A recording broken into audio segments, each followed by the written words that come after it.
Oh, yeah. That was a dam. Yeah. He told me that he had to.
wants to talk about that.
We've got a 1-minute warning.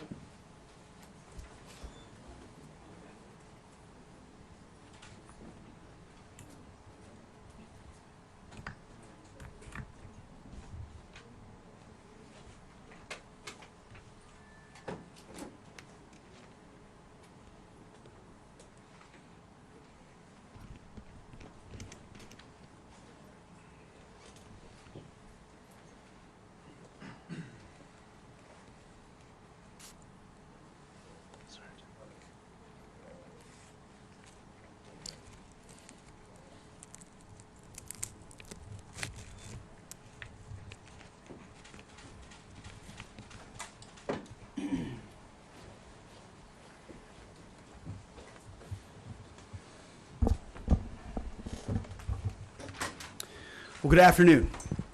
I'm honored to stand right here today alongside one of America's finest, Admiral Brad Cooper, Commander of U.S. Central Command. We just had a chance to spend a couple of hours together, better part of 2 hours, going through the entirety of this operation, Operation Epic Fury. And Admiral, I want to thank you for everything you do and your incredible leadership, for your dynamic thinking, the way you're attacking this problem set on every level. In just days of Operation Epic Fury, you and your team have delivered nothing short of devastating, precise strikes, taking out the better part of Iran's navy, making it combat ineffective, neutralizing missile sites and launchers, and establishing total dominance over the skies we fly over and seas we fly over. Our forces are executing with unmatched skill, and the mission is advancing decisively. This is the kind of no-nonsense, results-driven warfighting that America demands. And you're delivering it in spades. You are the man for this moment. Admiral Cooper, on behalf of the President, the Department of War, and every American watching, I want to thank you for the outstanding job you and CENTCOM are doing. Keep pressing the fight, and we are with you all the way. A few thoughts before I hand it over to the Admiral for an update. Iran is hoping that we cannot sustain this, which is a really bad miscalculation for the IRGC in Iran. You see, there's no shortage of American will here. We remember and honor our fallen, those 6 that we will soon welcome at Dover, who gave everything for their country in this mission. We remember them. But we remember them by rededicating ourselves even more fervently to this mission. Our commitment to our mission objectives only increases as our advantages continue to increase. We've got no shortage of munitions. Our stockpiles of defensive and offensive weapons allow us to sustain this campaign as long as we need to. Again, our munition status only increases as our advantage increases. Our capabilities, we have only just begun to fight, and fight decisively. Having a chance to hear from Admiral Cooper. If you think you've seen something, just wait. The amount of combat power that's still flowing, that's still coming, that we'll be able to project over Iran is a multiples of what it currently is right now when you add up our capabilities and those of the Israeli Defense Forces. And we have no shortage of authorities. The Admiral knows we have clear objectives with maximum authorities on the battlefield. The dumb, politically correct wars of the past were the opposite of what we're doing here. They had vague objectives with restrictive, minimalist rules of engagement. No more. Our authorities, his authorities, CENTCOM's authorities through the President and myself are maxed out. Our capabilities are overwhelming and gathering still, as are those of our Israeli partners. Our munitions are full up, and our will is ironclad, which means our timeline is ours and ours alone to control. As long as it takes to ensure the United States of America achieves these objectives. And as we flow more forces, and as we flow more capabilities, and as our munitions, as we're flying over the top, have even more devastating effects, we set the tempo, we set the timeline, led by the commander on the ground. Our ear is to the ground to listen to Admiral Cooper, what he needs, and what he needs he will get. We are built for this fight, and we are in it to win it. And we have the right commander in the lead. So I'll now hand it over to Admiral Brad Cooper to give you an update right here from CENTCOM. Admiral. Mr. Secretary, first, thank you very much and good afternoon, and welcome to U.S. Central Command Headquarters, America's Warfighting Headquarters. It's great to be here alongside the Secretary and representing the more than 50,000 men and women in uniform currently executing Operation Epic Fury. So, Mr. Secretary, first, thank you very much for your leadership and support and the very clear vision and objectives that you've given us to allow us to use overwhelming force against the Iranian terrorist regime. And thanks to all of you for attending today, and welcome to Tampa. We are now starting our 6th day of a historic mission to eliminate Iran's ability to threaten Americans. We are, if I could channel my inner Navy officer, we are at full speed ahead in executing orders given by leadership in Washington. The President and Secretary Hegseth have been crystal clear in their expectations, and we are at a high level of execution. As described by the Secretary and earlier this week by me, U.S. combat power is building as Iranian combat power declines. Our air dominance allows us to hit Iran's center of gravity with overwhelming power and reach. A couple of examples. In just the last 72 hours, America's bomber force has struck nearly 200 targets deep inside of Iran, including around Tehran. And in just the last hour, U.S. B-2 bombers dropped dozens of 2,000-pound penetrator bombs targeting deeply buried ballistic missile launchers. Notably, we've also struck Iran's equivalent of Space Command, which degrades their ability to threaten Americans. Then, if I just look back over the last 24 hours of the operation compared to where we were at its start, ballistic missile attacks have decreased by 90% since day one. Drone attacks have decreased by 83% since day one. Having said this, we remain vigilant. Our strikes against the Iranian Navy have intensified. You may have heard the President say just a little while ago that we have sunk or destroyed 24 ships. That was true at the moment. We're now up over 30 ships. And in just the last few hours, we hit an Iranian drone carrier ship, roughly the size of a World War II aircraft carrier, and as we speak, it's on fire. The President gave us another task, to raise or level Iran's ballistic missile industrial base. So we're not just hitting what they have, we're destroying their ability to rebuild. And so as we transition to the next phase of this operation, we will systemically dismantle Iran's missile production capability for the future, and that's absolutely in progress. This is going to take some time, but our forces are well supplied, as the Secretary said, and we are absolutely ready to prosecute this mission decisively. Our combined joint forces have relentlessly destroyed Iran's air defenses over the past few days, and they've continued hunting for more systems to kill. Our air defenders are operating at the very top of their game. I couldn't be prouder, shoulder to shoulder with our partners in the region in many cases, providing the most integrated air defense network in Middle East history. We are fighting to win. Through combined U.S. and Israeli combat power, we will continue decimating Iran's ability to project power outside its borders. And if I can just conclude by saying a strong salute to the brave men and women who are out on the pointy edge of this, really doing exceptional work. I just couldn't be prouder, and I know the American people share in that same pride. So thank you very much. Absolutely. And with that, we'll take a few questions. Yeah, right here. Sir, appreciate it. Admiral, I wanted to ask, or Mr. Secretary, the Ukrainian president said today that the U.S. has asked for specific capabilities to deal with Shad drones, Iranian drones. And you guys talked about what you asked for, and has there been any surprises from Iranian capabilities that you guys have seen in the past 6 days? Go ahead. We're very familiar with Iranian's capabilities, and as you might imagine, we planned for it right from the outset, and I feel good about what the plan was. Like any good organization, we adjust as necessary to meet the environment, and we've made those appropriate adjustments. Absolutely. Right here. Thanks, Secretary Hegseth. I had two for both of you. One, was an American pilot shot down today in Iraq? And two, I've heard reports that there's enriched uranium stored in Isfahan. I've also heard reports that there's not a lot of bombing there. Is that on purpose? Do we believe there's enriched uranium there? And would we ever send special forces to secure it?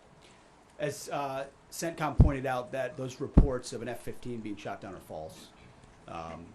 As you can imagine, Iran is doing everything it can to peddle in lies, deception, and inflation of numbers and reality, mostly to propagandize to their own people, right? They've shut down the internet.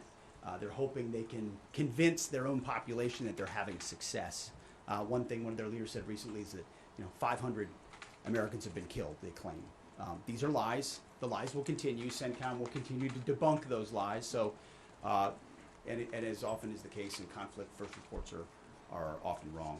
As it pertains to nuclear material and things like that, one of the objectives the President has always said is that Iran will not have a nuclear bomb, nuclear capabilities, but we would never disclose what we will or will not do inside operational plans. So Admiral Cooper's got a plan. We're working that plan, and targets will be struck or not struck according to what we want to achieve.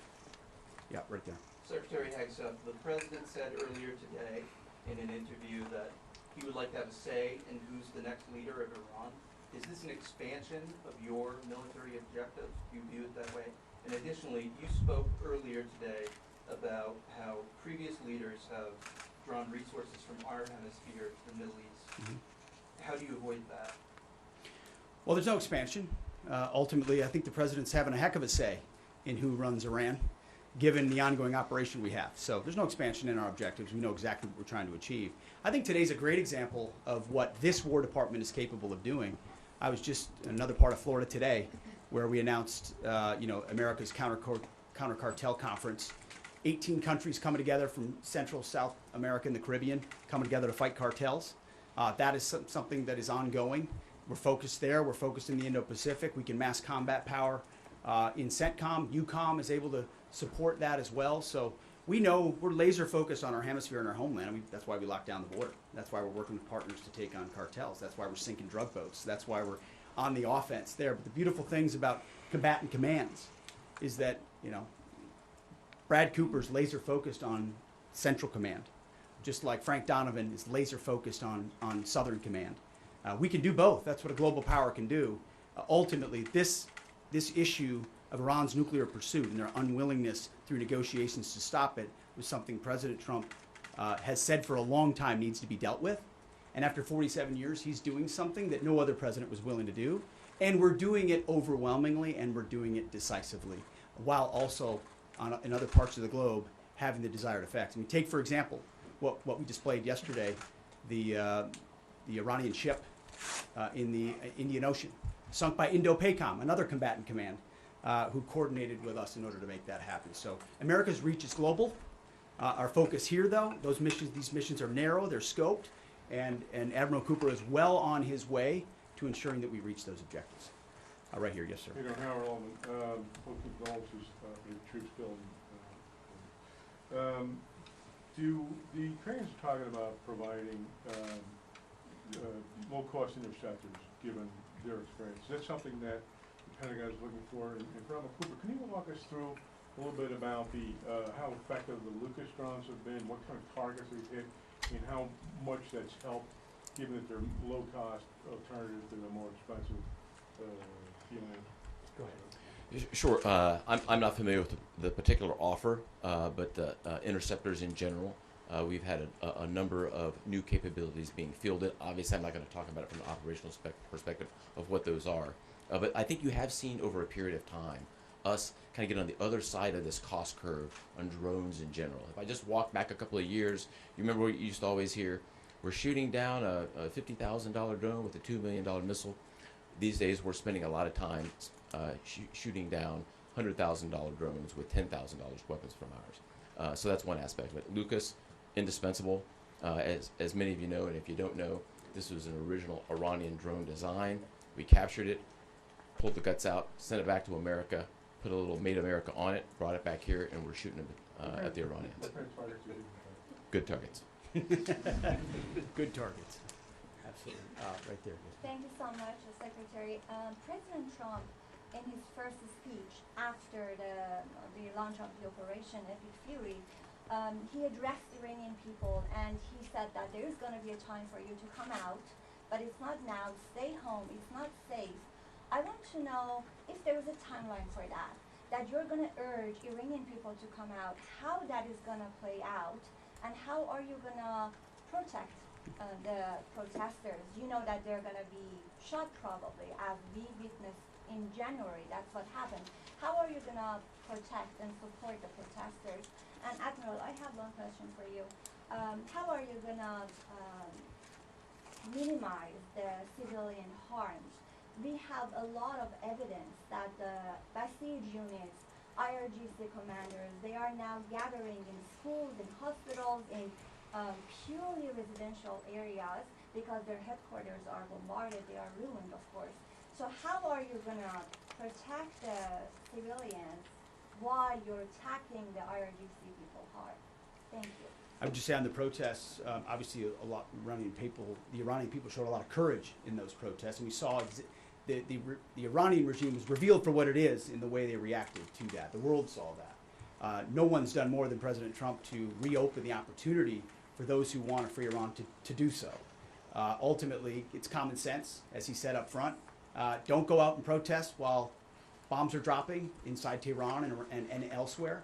So there will come a moment where he determines, or they determine, that it's the time to seize that advantage. But there's a lot of things we're doing and the Israeli military is doing targeting those individuals who are targeting those who protest. The more you do that and you erode their will and you erode their capabilities, the more you create an opportunity for people to boldly stand up. Yeah, I would just reinforce the point. We're targeting the people, or we're targeting the headquarters and the people who are targeting the protesters, first and foremost. I'd also just double down on the president's comments that he previously made to the people: stay in your homes, keep things calm, stay out of the way. There's a lot of U.S. and Israeli capacity coming over. We're hitting a lot of targets. The best thing for them to do for right now is just to lay low. Right here. Mr. Secretary, one common outcome of American military action in the past has been taking in thousands of refugees into the American homeland, and I'm wondering if there's any safeguards put in place to make sure that the American people aren't having to have another wave of refugees from the Middle East or anywhere else come and stay here. I think it's safe to say there's no plan for a wave of new Middle Eastern refugees to the United States of America. I think, as the president has pointed out for a long time, there are a lot of countries in the region who would be capable of providing that kind of support if need be, but that's certainly not something we're planning on. Yeah, back there. Yeah. Yes, sir. Michael in Washington Times. I wanted to ask, I know, Semper Gumby is always a truism in the military. Did the British decision to refuse Diego Garcia have any impact on the mission itself? Did you have to adjust, or were you able to just completely, go with the mission without even worrying about that? Well, as the president stated, it was unfortunate that that the Brits didn't, from day one, say, "Hey, go ahead and have access." But we got there. We got there, and that's now part of the way that we're operationalizing bomber runs. And as part of when we say more to come, it's more fighter squadrons, it's more capabilities, it's more defensive capabilities, and it's more bomber pulses more frequently. The amount of firepower over Iran and over Tehran is about to surge dramatically. And part of it is that we're going to have even more basing. And it's not just the UK. We've had other friends step up, and we're grateful for that. Maybe one more right here. Yeah, the Azeri president earlier today basically authorized his Minister of Defense to begin preparing troops for some type of retaliatory action after the airport strike. Has the Department of War and CENTCOM been working on deconflicting with the Azeri if they were to move in or attempt something in retaliation? I'm sure there are plans, and I'll let the Admiral speak to that. But that does allow me to kind of address this idea that the war might be expanding, or there's chaos, and nothing could be further from the truth. If anything, what Iran is doing by targeting allied countries that would otherwise want to stay out of this, they've actually pulled them into the American orbit. So now you've got UAE and Qatar and Bahrain and Saudi and Kuwait and others saying, "Hey, we're with you. We'll shoot with you. We'll fly with you. We'll defend with you. We'll allow you more basing," and other a lot of which we can't talk about and won't talk about. But it's actually firming up the unity of the resistance in order to focus exactly where we need to. So this idea that it's expanding or going, no, it's actually simplifying in a number of ways exactly what we need to achieve and how we'll achieve it. I don't know if you anything to add to that. I won't get ahead of policy in terms of what we might do. What I will point out is this is now the 12th country that Iran has attacked. 12 countries, and it goes right back to the Secretary's point. Those 12 countries are none too happy, and I look forward to working with all the partners who are willing to join us in this. And I would just close by saying, Mr. Secretary, one more question. What is your message to Americans who are concerned about security here at home with the change-up that we're going to see at the Department of Homeland Security? well, I think Christy Nome did an excellent job over there securing our border and keeping us focused on threats, and the President making a change. We all serve at the pleasure of the President. I'm sure Mark Wayne Mullen will do a fantastic job. He's been a friend of mine for a long time. But Christy did a great job setting us up for success. So I don't have any concerns about whether or not the Homeland will be covered down on. And I'll just end by saying I wish every American could get a chance to see what we see. I had a chance to go into the control room, into the Tactical Operations Center, go see these young men and women that are doing this, the dedication that they show at every level, the way they've refined their craft. Now, I'm talking to a young colonel who's iterating on how we target and how we find and fix different aspects of what the Iranians are trying to do. If they don't know what they're up against. And if they think they've got it solved for, they're wrong. And ultimately, the combination of our ingenuity, the skill, the professionalism, the discipline, and then the sheer weight of the capabilities of the U.S. military, what you're going to see may look routine. It may start to be like, oh, another boat. Oh, another launcher. Oh, another drone facility. What it takes to do this with the precision that we do is world-class. No one else can do it. And it's world-class Americans. Like the ones I saw here, like the ones that are coming home that we're going to greet home, that are the engine of what makes our country great. And so I'm so grateful for folks like those here at CENTCOM, at Central Command, who are under your command. Thank you for your decisive leadership. And all I'll say to you is what I say to them, keep going. Because the President and myself, we have your back. Thank you, Admiral. Appreciate it. Thanks very much. Couple more? Mr. Secretary, how is this operation going to ensure Iran never gets a nuclear weapon? Thank you, Admiral. Hey, thanks so much. Thank you, Admiral. Have a safe flight back.